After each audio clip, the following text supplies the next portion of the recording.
My sister accused my husband. She wed for wealth.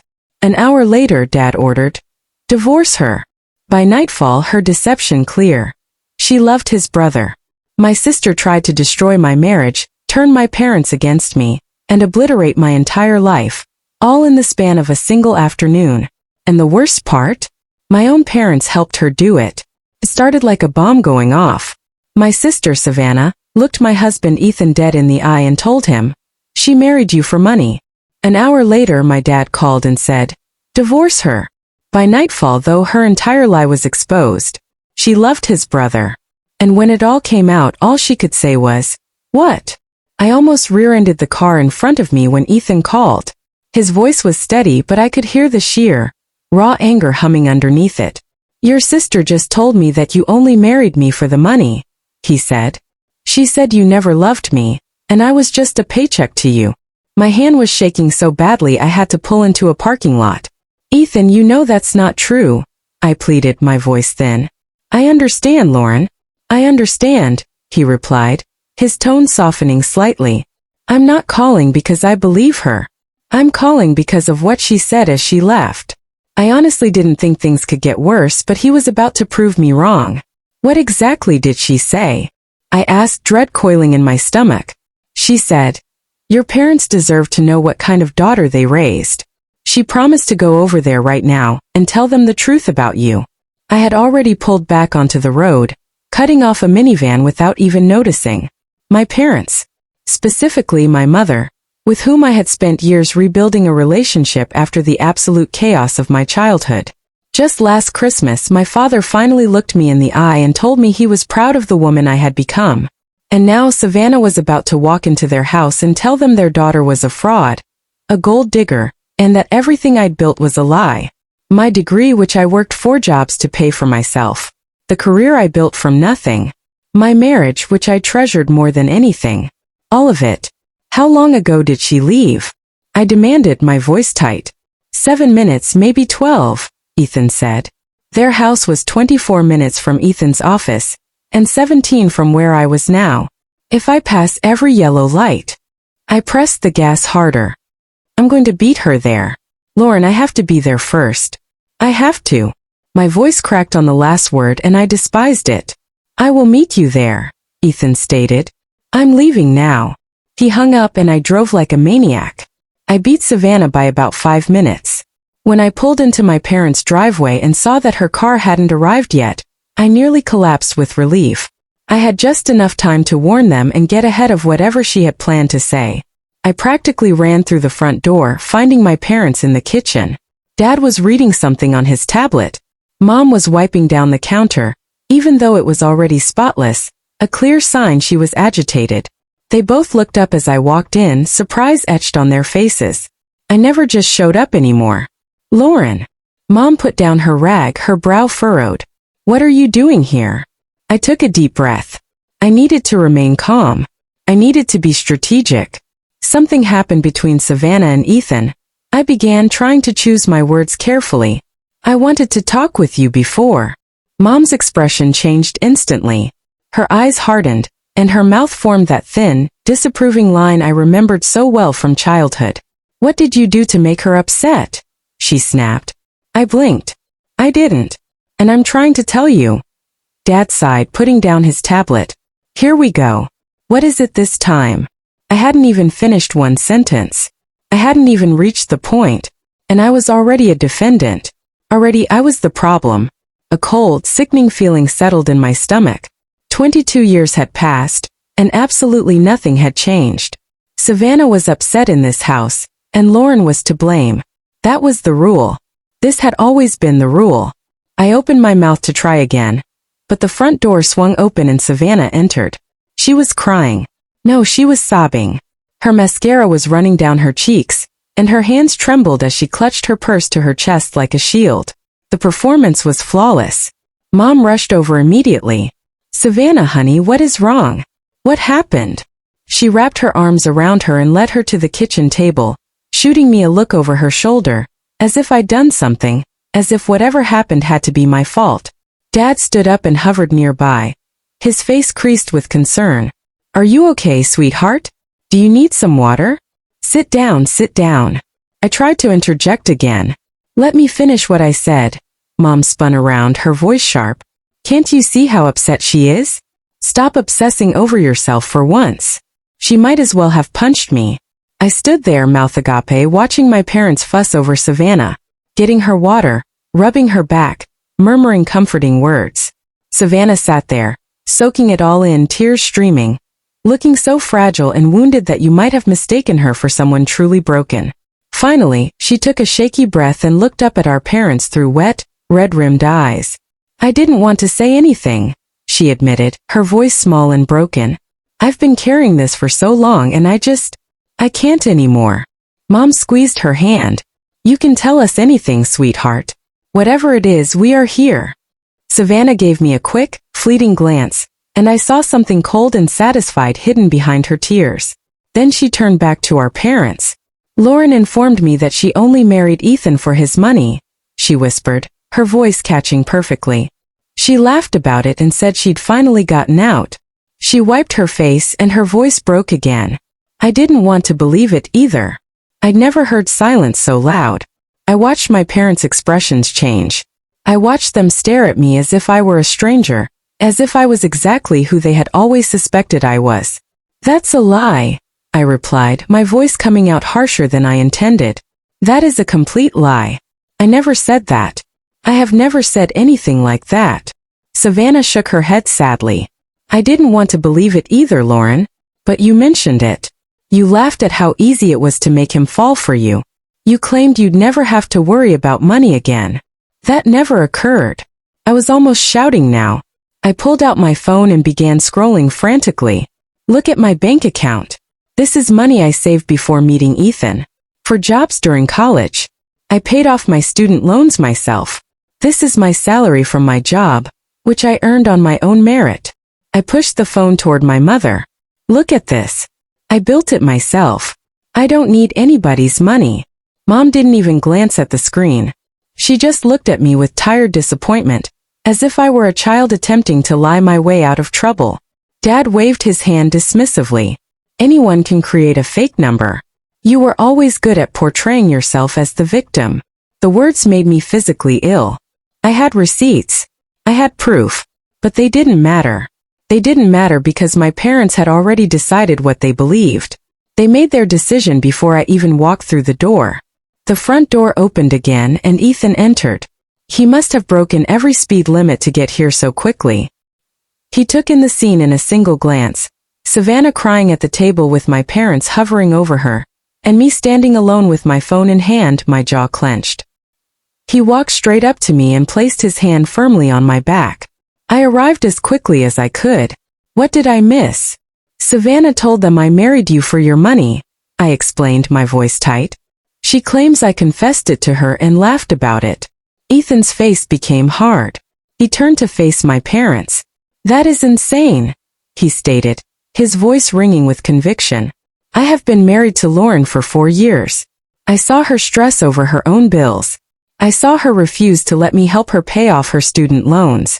She insisted on dividing everything evenly, even though I told her she didn't have to. She has never asked me for money. Not once. Mom shook her head slowly, her eyes filled with what looked like pity. She has you fooled, sweetheart. She's good at it. Ethan stared at her, genuinely taken aback. I apologize. What? Dad stood up from the table and approached my husband. He didn't even look at me. It was as if I wasn't in the room anymore. Son, he began, I am going to give you some advice. Divorce her. Get out while you can before she bleeds you dry. I stepped between them, physically placing my body between my father and my husband. Stop, I commanded, my voice shaking with fury. You can't talk to my husband about my marriage as if I'm not standing here. This is my life. He knows me better than you ever have. Dad stared at Ethan as if I hadn't said a word, like I was just furniture. She did it to us too, he said, still ignoring me. She made us believe she had changed. We assumed she had outgrown all of her childhood drama. But people do not change. Not really. I felt a shift inside me. Something that had been holding on for years finally let go. Drama. I I reiterated, the word tasting bitter. Is that what you call it? Mom's face tightened. Lauren, don't start. No, I insisted, my voice dangerously calm. I'd like to understand. Mom, what drama are you talking about? What did I do that was so unforgivable? Mom got up from the table. Her voice was quiet, which somehow made it worse. Do you remember what I am talking about? She asked, her eyes drilling into mine. When you were 17, you stood in our kitchen, looked at me and your father and said, "You're bad parents. You don't know how to raise children." She let the words hang in the air like smoke. We forgave you for that, she added, a note of self-righteousness creeping into her tone. We welcomed you back into the family. We were proud of you as we watched you build your own little life. And now I discover you've been lying to that man since the day you met him. She shook her head, a sigh escaping her lips. You always had to turn everything into a catastrophe. Couldn't simply be a part of this family without tearing it apart. You had to drag everyone through your drama and pretend like you were the only one suffering. She looked at Ethan, her gaze full of pity. Now she is doing the same thing to you. I stood there and allowed the words to wash over me. Something clicked into place. Something I should have seen years ago. These weren't parents who got fooled by Savannah. These weren't parents who were confused or misled. These were parents who had been waiting for permission to stop pretending they'd forgiven me, waiting for an excuse to go back to treating me like the problem child, the difficult one, the daughter who saw too clearly and said too much. Savannah didn't trick them. She just gave them the key to a door they'd been standing in front of for 22 years. I took Ethan's hand. We're leaving. I walked toward the front door, but I stopped in front of Savannah. She looked up at me with those tear-stained cheeks and that wounded expression that I now knew was pure performance. I kept my voice low, calm, cold. I don't know why you're doing this, Savannah, but I'm going to find out. Her eyes went wide, her jaw clenched. A bead of sweat formed at her hairline. For just a second the mask slipped, and I saw something underneath. Fear. Real fear. I didn't know what it meant yet, but I saw it. And I was going to find out what she was hiding. I walked out of my parents' house with my husband beside me. Behind us I could hear my mother calling my name, telling me I was being dramatic, telling me I was proving her point.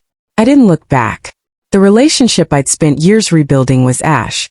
But I wasn't broken. I wasn't defeated. Savannah had something to hide. Something that scared her enough to make her destroy my life just to keep it buried. And I was going to dig until I found it.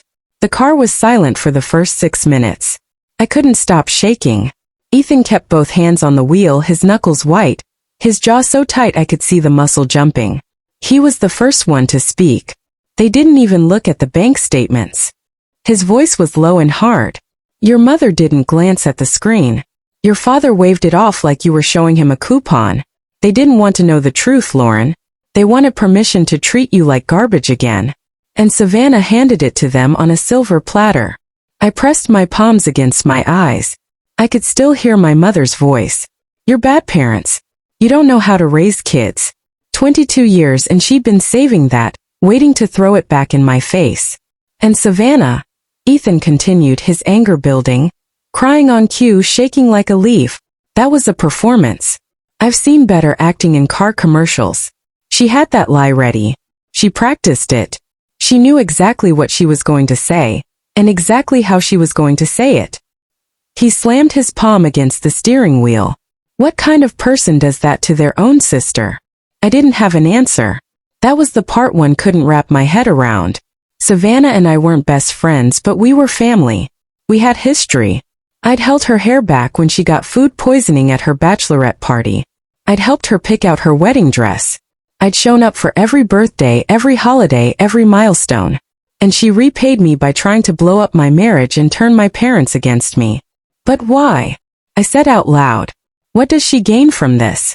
Even if my parents believe her, even if she destroys my reputation with them, what does she get? Ethan was quiet for a second, then he glanced at me. I've been thinking about that. And there's something I never told you because I thought I was imagining it. I looked at him confused. The way Savannah acts around Carter, Mason's brother. He glanced at me to make sure I was following. Mason was Savannah's husband. I've noticed it for a while. She's different when he's in the room. She finds reasons to sit next to him. She laughs too hard at his jokes. She's always volunteering to help him with stuff. I frowned. Carter? I barely know him. He's at family stuff sometimes, but we've never really talked. Ethan nodded. Exactly. You barely notice him. But Savannah? She notices every time he walks through a door. I've seen it at barbecues, at holiday dinners, at Mason's birthday last year. The second Carter shows up, Savannah transforms. She's louder, more animated. She touches her hair more. He shook his head. I told myself I was reading into it, but after today I don't think I was. I sat with that for a moment. Savannah and Carter. It didn't make sense. Savannah was married to Mason. She'd been married to Mason for years. They had a house together, a life together. You think she's capable of cheating? I asked, the words feeling foreign on my tongue. Ethan scoffed. After what I just watched her do to you, I think she's capable of anything. He reached over and took my hand. His grip was firm, steady. We're going to figure out what she's hiding together. Whatever game she's playing, we're going to find out the rules. I squeezed his hand back. Okay, let's start with Mason. We pulled up to Mason and Savannah's house 24 minutes later. The lights were on downstairs. Mason's truck was in the driveway, and Savannah's car was gone. She was probably still at my parents' house, basking in her victory. How do you want to play this? Ethan asked, putting the car in park. Careful. I don't want to blow up his life until we know what we're dealing with. Got it, I said, my jaw firm. I'll follow your lead, but if he knows something, I'm pushing. We walked up to the front door and I knocked.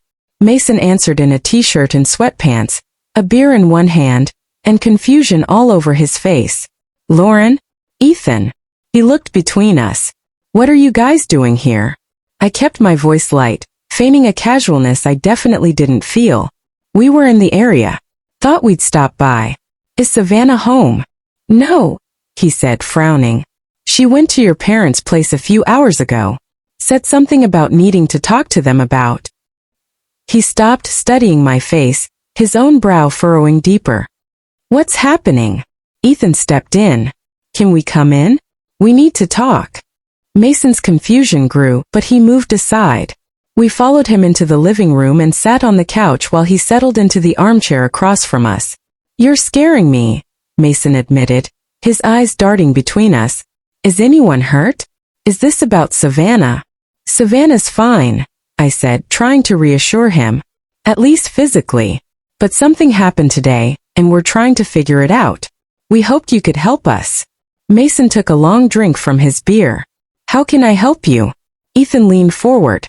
How are things between you and Savannah? Honestly, Mason replied with a hollow laugh.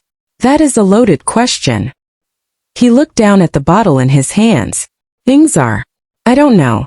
Fine, I suppose. We're fine. Fine doesn't sound fine, Ethan observed gently.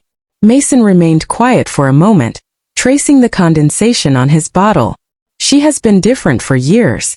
I don't know how to describe it. Sometimes I feel as if I'm living with a roommate rather than a wife.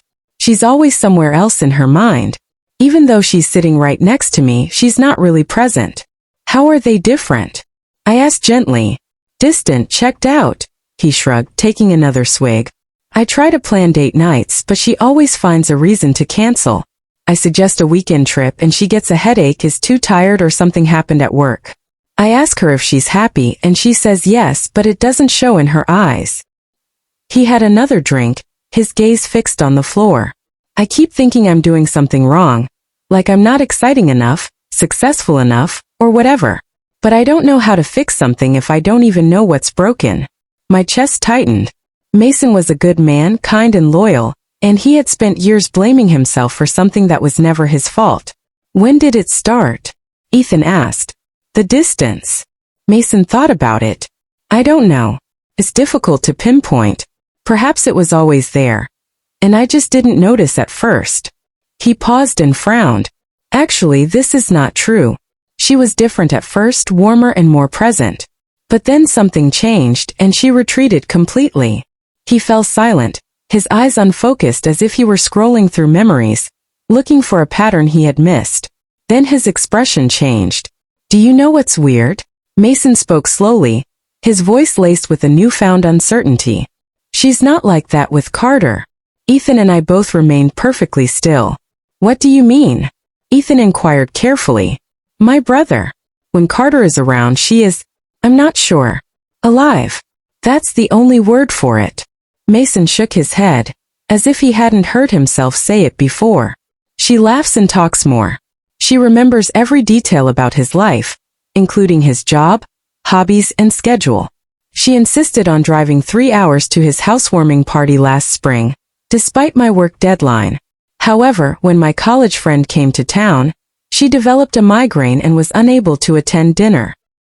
He put down his beer and rubbed his face with both hands, looking utterly exhausted. I'd never thought about it like this before. But when Carter needs help with something, she's in the car before I can finish my sentence. When I need help with something, she has 100 excuses. Ethan looked at me. I gave him a little nod, a silent signal.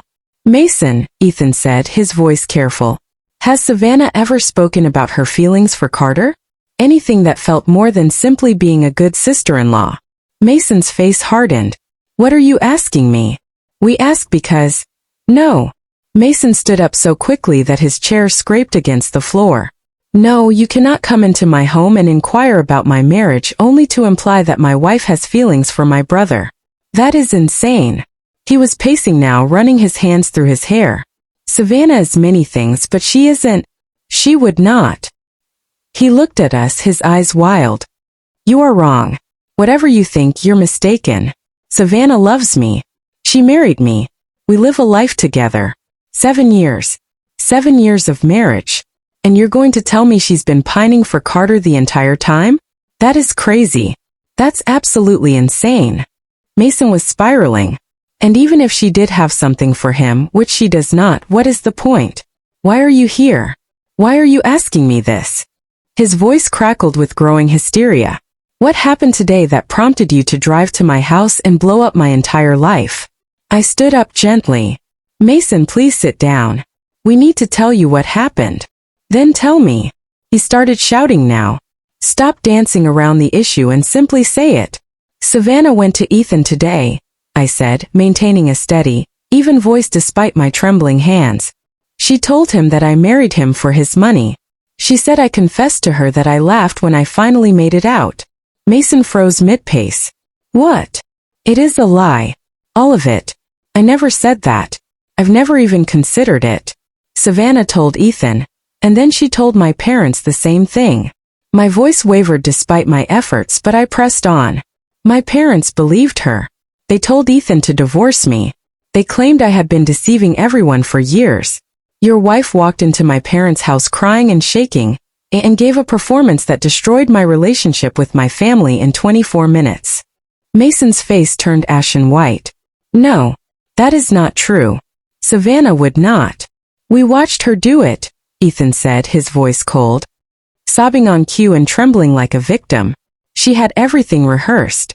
She knew exactly what to say and how to deliver it. Mason lowered himself back into the chair, as if his legs couldn't support him anymore. He stared at the floor, the empty beer bottle now forgotten in his hand. Why? He finally spoke, his voice barely above a whisper. Why would she do that? That's what we're trying to figure out, I explained, my voice softer now. That is why we are here. That is why we asked about Carter. Because we don't understand why Savannah would try to end my marriage, unless there's something else going on that we can't see.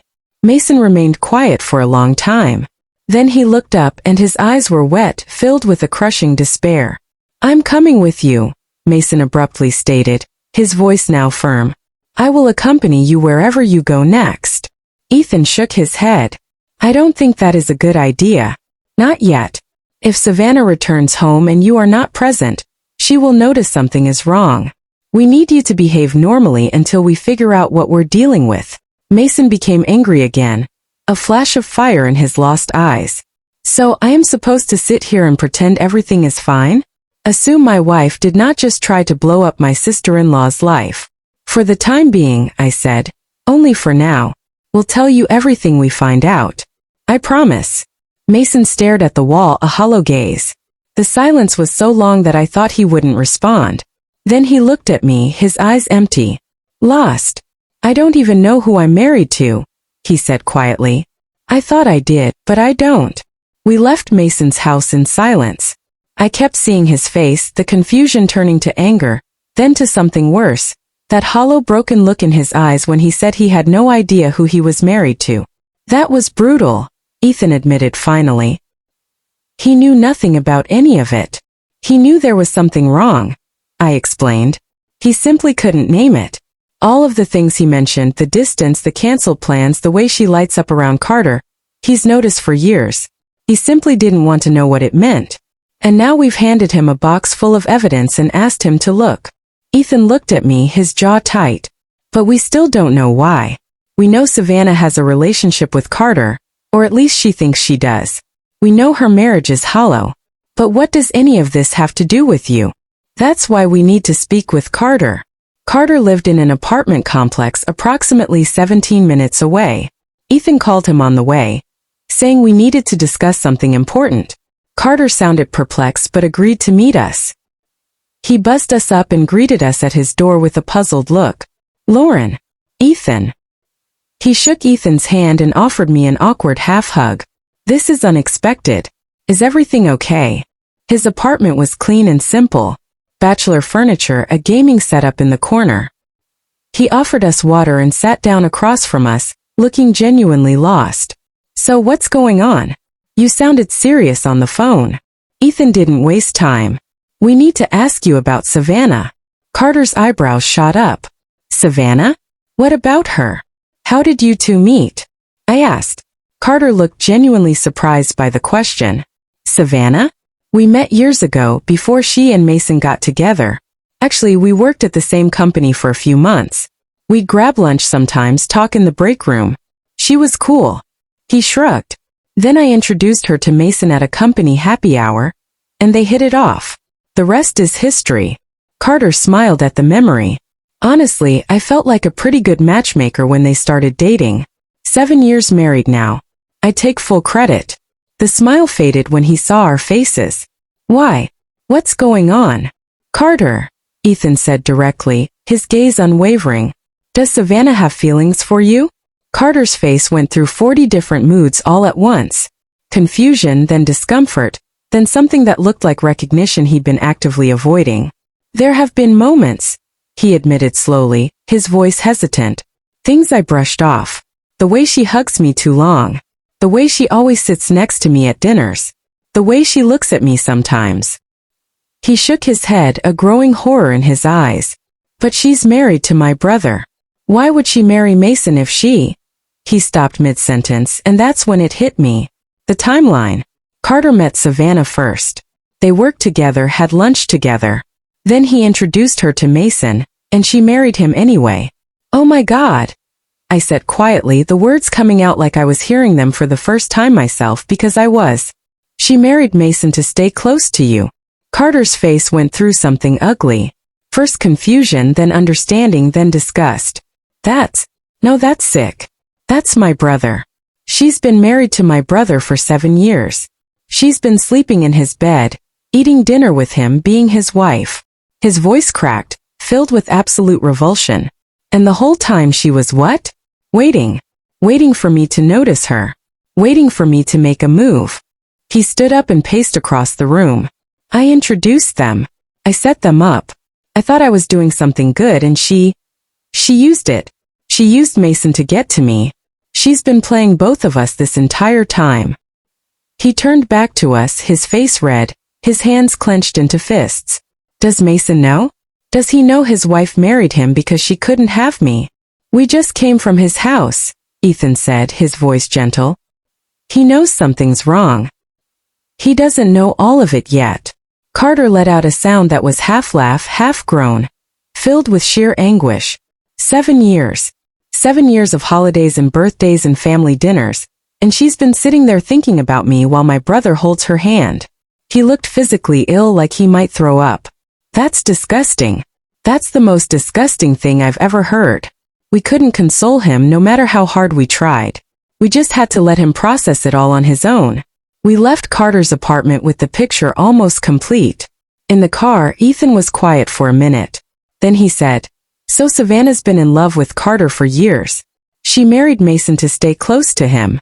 Carter never felt the same way. Her whole marriage is a lie. And she's miserable," I added, the pieces fitting together in my mind. Mason said she's been distant for years. Checked out. She's trapped in a life she never wanted, waiting for a man who's never going to want her back. Ethan nodded slowly. Then he looked at me, his gaze intense. "But you're not." I frowned. "What?" "You're not trapped. You're not miserable. You didn't marry me for access to someone else." His voice was careful, like he was working something out, trying to articulate a complex thought. "You married me because you love me, and we're actually happy." "She can't stand it," I said slowly, the realization dawning on me.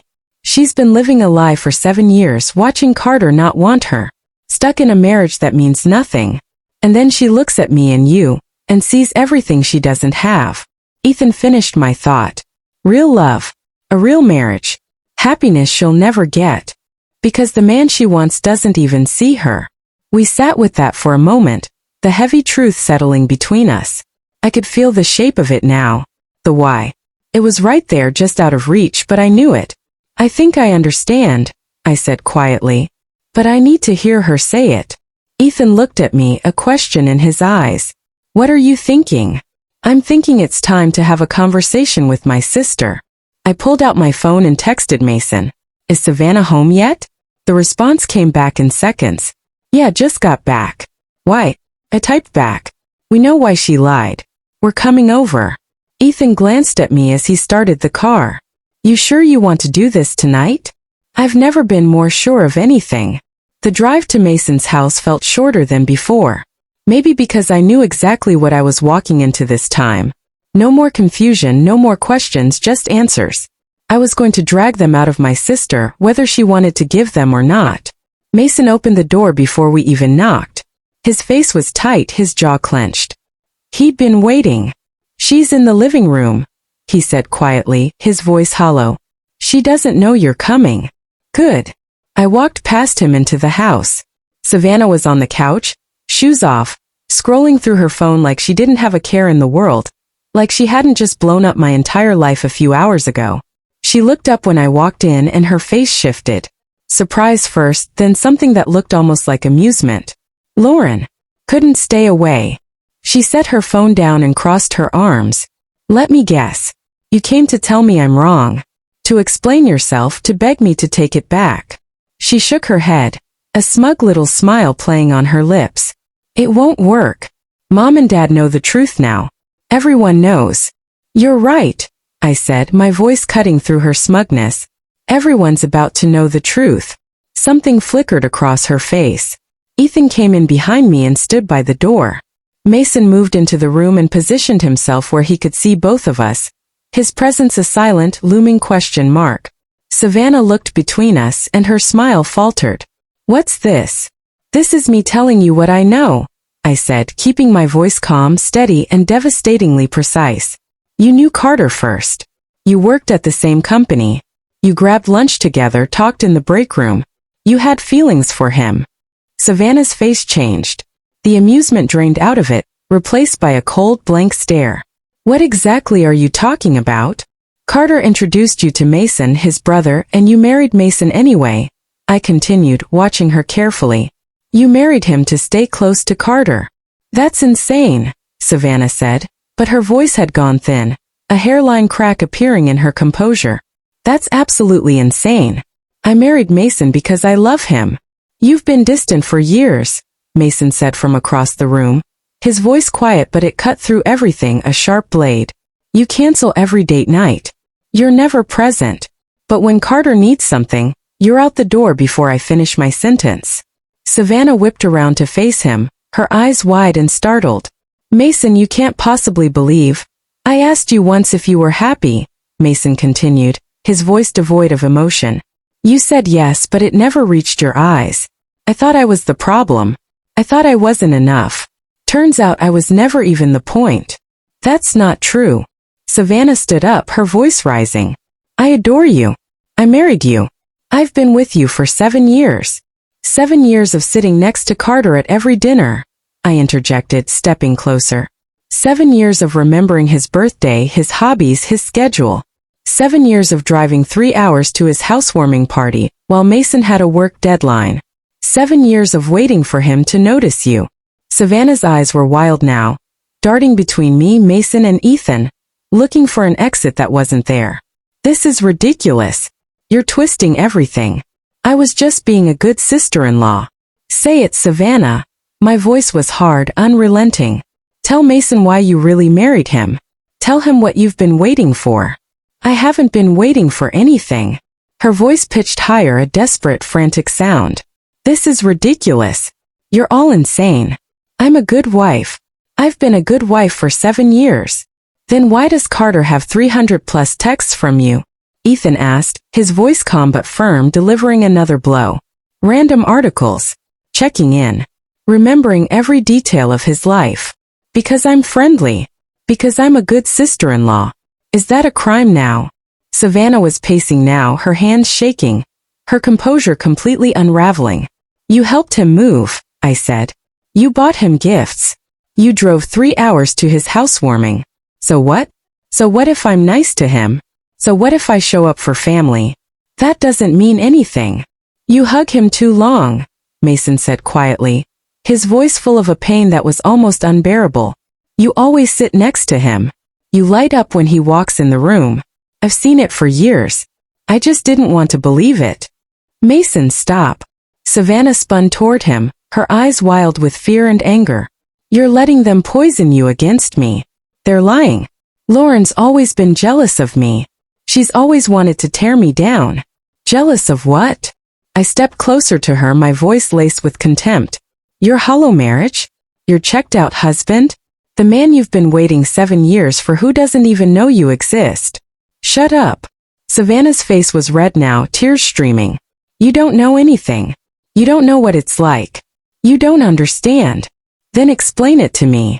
I was right in her face now, pushing, demanding. Explain why you married Mason. Explain why you've been obsessing over Carter. Explain why you tried to destroy my life today. I wasn't trying to destroy your life, she shrieked. You told my husband I married him for money. You told our parents. You stood in their kitchen crying fake tears. And you lied. It wasn't supposed to go like this. Savannah was backing up, her hands pulling at her hair, completely losing control. None of this was supposed to happen. I just needed. I just wanted. What? Mason's voice boomed through the room, raw and powerful. What did you want, Savannah? What have you been wanting for 7 years, while I've been killing myself trying to make you happy? Savannah was cornered against the wall now, her chest heaving, her eyes darting between all of us like a trapped animal. You don't understand. None of you understand.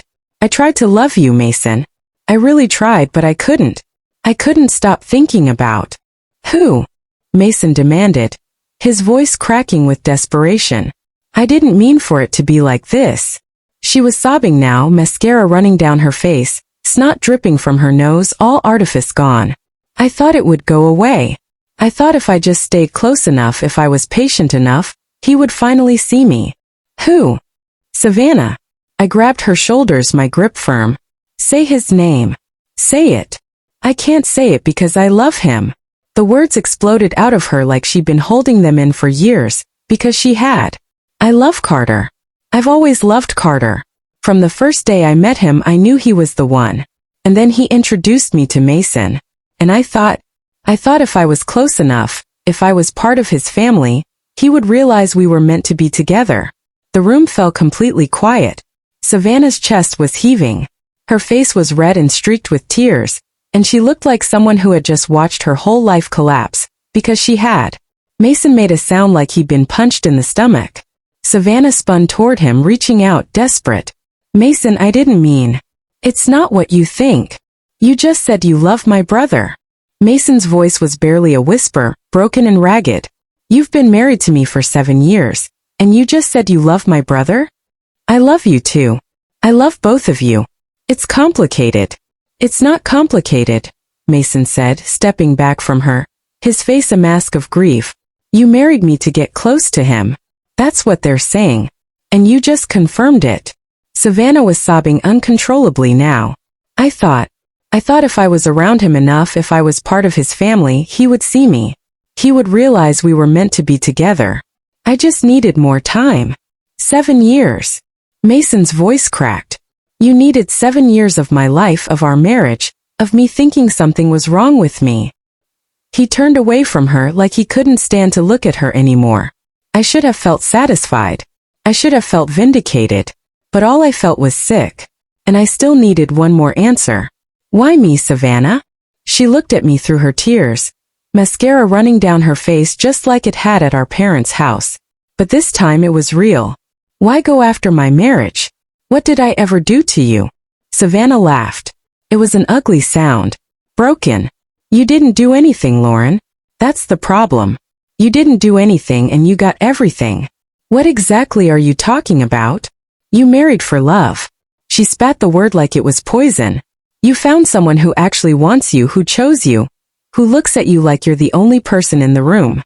She gestured at Ethan, who stood silently beside me. He's never going to look at someone else and wish he was with them. He's never going to spend 7 years waiting for someone better to notice him. He actually loves you. Her voice broke a raw, ragged sound. And I have to watch it.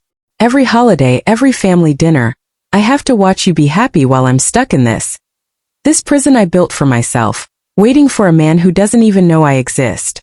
She wiped her face with the back of her hand, smearing the black streaks further. Do you know what that's like? To realize you wasted your entire life on someone who will never want you. And then look across the table at your sister, who has everything you'll never have. So you tried to destroy it? I said quietly, the full picture finally in sharp focus. You told Ethan I married him for money. You told our parents. You tried to make my marriage look fake. Because if your marriage was fake, then I wasn't alone. Savannah screamed, her voice hoarse and desperate. If you were just like me, if you married for money like I married for access, then I wasn't the only pathetic one. I wasn't the only one who wasted my life. We would be the same. 2 sisters who made terrible choices, and I wouldn't have to feel so. She couldn't finish. She just stood there crying, arms wrapped around herself like she was trying to hold herself together. I understood now. All of it. Savannah didn't hate me. She wasn't trying to hurt me specifically. She just couldn't survive being the only sister with a fake marriage. If she could drag me down to her level, she wouldn't have to face what she'd done alone. But my marriage isn't fake, I said, my voice firm and clear. I love Ethan. He loves me. We're happy. And nothing you say to our parents or anyone else is going to change that. Savannah looked at me with red-rimmed eyes. She had nothing left to say. Mason walked to the front door and opened it, a finality in his movements. Get out. Savannah turned to him, her face a plea. Mason, please, get out of my house, he said, his voice flat, dead. I'll have your stuff sent to wherever you end up, but I want you gone tonight. Where am I supposed to go? She whispered, utterly broken. I don't care. Mason's voice was an empty echo. Go to your parents. Go to a hotel. Go to Carter for all I care. But you're not staying here. Not after this. Savannah looked at me one last time. I don't know what she was hoping to see. Sympathy, maybe. Some sisterly bond that would make me intervene. But I just looked back at her. She made her choice. Now she had to live with it. She grabbed her purse and walked out the door without another word. Mason stood in the doorway watching her go. Then he closed the door and leaned his forehead against it, his shoulders shaking. 7 years, he said quietly, his voice barely audible. I gave her 7 years. I'm sorry, Mason. I meant it. He was collateral damage in all of this. A good man who did nothing wrong except fall in love with the wrong woman. He turned around and looked at me and Ethan, his eyes still lost. Thank you for telling me. I needed to know. We left Mason standing in his living room, looking at the empty space where his marriage used to be. In the car, Ethan took my hand. You okay? I thought about it. My parents had disowned me. My sister had tried to destroy my life. I'd spent the whole day uncovering a web of lies that went back 7 years. But I was sitting next to a man who never doubted me, who stood beside me through all of it, who loved me. actually loved me and wasn't going anywhere. Yeah, I said, squeezing his hand back. I'm okay. Ethan squeezed my hand again. She tried to make what we have into something ugly. She failed. She did.